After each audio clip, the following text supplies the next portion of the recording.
स्वामी समर्थ। तुम्हा सर्वांचं माझ्या चॅनल मध्ये मनापासून स्वागत आहे। तर बघा, उद्या आहे अनंत चतुर्दशी आणि गणेश विसर्जन सुद्धा एकाच दिवशी असते। तर अनंत चतुर्दशीचा व्रत आपल्याला कसा करायचा आहे, पूजा कशी करायची आहे, याबद्दलची संपूर्ण माहिती मी तुम्हाला आजच्या व्हिडिओमध्ये सांगणार आहे। व्हिडिओ पूर्ण बघा जेणेकरून तुम्हाला संपूर्ण माहिती मिळेल। जर तुम्ही चॅनलवर नवीन असाल तर चॅनलला सबस्क्राइब करायला मात्र विसरू नका आणि व्हिडिओला लाईक करायला मात्र विसरू नका। तर बघा, अनंत चतुर्दशी ही 6 सप्टेंबर रोजी पहाटे 3:14 सुरू होईल। तर 7 सप्टेंबर मध्यरात्री 1:41 ही तिथी संपेल। तर उदय तिथीनुसार 6 सप्टेंबरला अनंत चतुर्दशीचा व्रत करायचा आहे आणि या दिवशी आपल्याला अनंत चतुर्दशी जी आहे ते साजरी करायची आहे। बघा, अनंत या शब्दातच याचा अर्थ आहे। अनंत म्हणजे खूप सारं, न संपणारं असं आहे।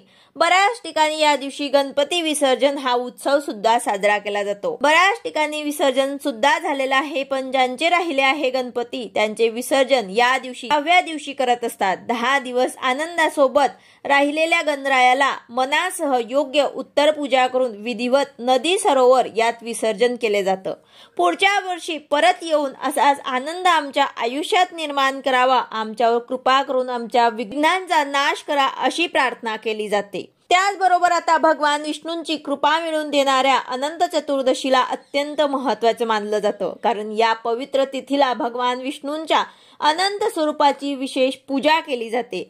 अनंत चतुर्दशीचा पवित्र सण दरवर्षी भाद्रपद महिन्याच्या शुक्ल पक्षात चतुर्दशीला साजरा केला जातो। हा पवित्र सण अनंत चौदस म्हणून सुद्धा ओळखला जातो। अनंत चतुर्दशीच्या दिवशी भगवान विष्णूंच्या उपासनेने 14 गाठी असलेल्या अनंत सूत्राची पूजा करण्याचे विशेष महत्त्व आहे। असे मानले जाते की 14 गाठी असलेला हा पवित्र धागा भगवान विष्णूंनी बनवलेल्या 14 लोकांचे प्रतीक आहे, जो हातामध्ये प्रसादाच्या रूपात बांधल्याने जीवनात कोणत्याही प्रकारची भीती किंवा अडथळा येत नाही। भगवान विष्णू आपल्या भक्तांचे प्रत्येक प्रकारे रक्षण करतात। या दिवशी अनंत रूपात अनंत नामाने प्रसिद्ध असलेल्या भगवान विष्णूंचे 1001 तुळशी पत्र वाहून पूजन केलं जातं। तुळशी सारखे पवित्र भक्ती आमच्यात निर्माण होऊ द्या, आम्हीही तुला प्रिय असू दे आणि तुझ्या चरणात हृदयात आम्हाला तिच्यासारखे स्थान प्राप्त होऊ दे। मन शांती मिळवून देण्याचे हे सर्वश्रेष्ठ भगवान विष्णूंचे व्रत आहे। आपल्याला या दिवशी व्रत करायचं आहे। यामध्ये माता लक्ष्मी आणि श्रीहरी विष्णू यांची पूजा आपल्याला करायची आहे। या व्रतामध्ये सर्वात महत्त्वाचे म्हणजे एक धागा असतो, तो या पूजेमध्ये ठेवायचा असतो। अनंत चतुर्दशीच्या दिवशी सकाळी लवकर उठावं, ब्रह्ममुहूर्तावर ते उठून तुम्हाला नित्यकर्म स्नान वगैरे आटवायचे आहे आणि त्यानंतर तुम्हाला मुख्य दरवाजा बाहेरचा जो परिसर आहे तो स्वच्छ करायचा आहे। त्यानंतर उंबरठा पूजन करायचं आहे। मुख्य दरवाजा स्वच्छ करून उंबरठ्याला हळदीचे लेपन करायचे आहे। त्यानंतर या दिवशी आपल्याला सत्यनारायण सुद्धा करायचं आहे। त्याचबरोबर एक अतिशय प्रभावी सेवा सुद्धा आपल्याला करायची आहे। संध्याकाळी सत्यनारायण झाल्यानंतर आपल्याला अतिशय प्रभावी पूजा सुद्धा करायची आहे। फक्त या दिवशी ही पूजा करतात, वर्षभरामध्ये एकच दिवस असतो ही पूजा केली जाते। सत्यनारायण झाल्यानंतर बाजूला विष्णू आणि माता लक्ष्मी असलेला फोटो जो आपण लक्ष्मी पूजनाच्या वेळेस घेत असतो तो आपल्याला घ्यायचा आहे आणि हा फोटो सर्वांच्या घरात असेल। त्यासमोर तुम्हाला अनंताचा धागा ठेवायचा आहे। हा धागा तुम्ही केंद्रातनं जर अनंत किंवा अनंती आणले ते तुम्हाला ठेवायचे आहे। जर तुम्ही नाही आणले असतील तर तुम्हाला एक लाल धागा घ्यायचा आहे आणि तो तुम्हाला फोटो समोर ठेवायचा आहे। त्या धाग्याला अतिशय महत्त्व आहे। अनंत म्हणजे काय, तर ज्यांचा अंत नाही। आपल्यामध्ये अनंत प्रकारचे अवगुण आहे, पण त्यांचा नाश व्हावा, तो नाश होऊन आपल्याला सुख समृद्धी आयु आरोग्य प्राप्त व्हावं म्हणून हा जो अनंताचा धागा आहे तो आपल्या हातात बांधायचा असतो। अनंत हे पुरुषांनी उजव्या हातात बांधायचं आहे आणि अनंती जी असते ते महिलांनी डाव्या हातात बांधायचे आहे। तसेच बांधताना हा मंत्र सुद्धा तुम्हाला म्हणायचा आहे।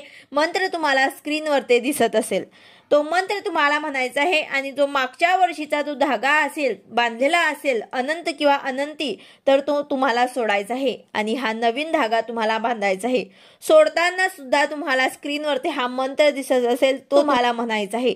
म्हणजे काय, तर जो जुना आहे मागच्या वर्षाचा आहे तो तुम्हाला सोडताना सुद्धा एक मंत्र म्हणायचा आहे आणि नवीन बांधताना सुद्धा तुम्हाला हा एक मंत्र म्हणायचा आहे। तसेच या दिवशी भगवान श्री विष्णूंचे 1001 नावं घेऊन तुळशी पत्र वाहिले जातात। तर आपल्याला एक दिवस आधी तुळशी पत्र तोडून घ्यायचे आहे।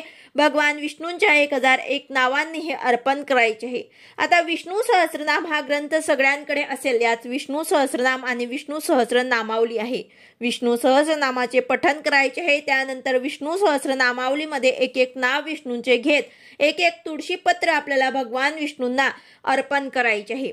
जर तुमच्याकडे एकही तुळशीपत्र असेल तरी सुद्धा तुम्हाला सर्व नामावली पठण झाल्यानंतर तुळशीपत्र भगवान विष्णूंना अर्पण करायचे आहे।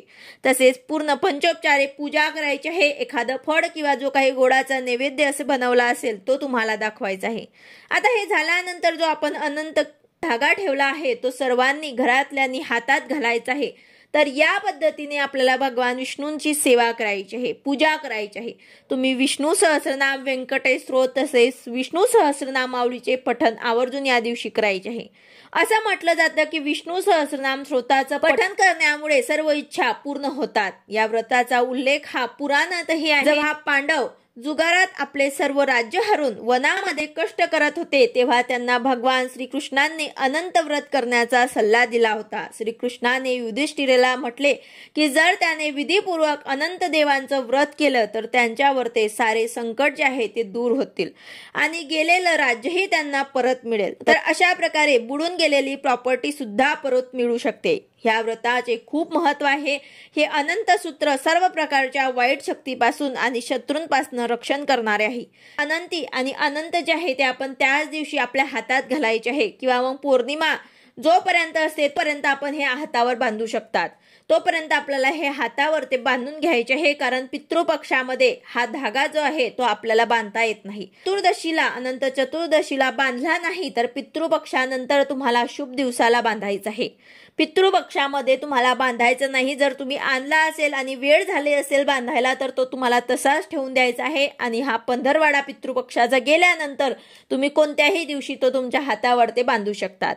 आणि जर तुम्ही आणला आणि पौर्णिमा आहे तोपर्यंत तुम्ही अनंत चतुर्दशीच्या दिवशी तुमच्या हातावर ते बांधू शकता। तसेच आपण गुरुचरित्रामध्ये वाचतो की यामध्ये 42व्या अध्यायामध्ये पूर्ण अनंत चतुर्दशी या व्रताबद्दल माहिती दिलेली आहे। तर अशा प्रकारे या व्रताचं अतिशय महत्व आहे। तुम्हाला जमेल तसं तुम्हाला भगवान विष्णूंची, माता लक्ष्मीची सेवा उपासना या दिवशी नक्कीच करायची आहे। व्हिडिओ आवडला असेल तर लाईक करा, शेअर करा, सबस्क्राईब करा। भेटूया अशाच नवीन व्हिडिओ सोबत। श्री स्वामी समर्थ।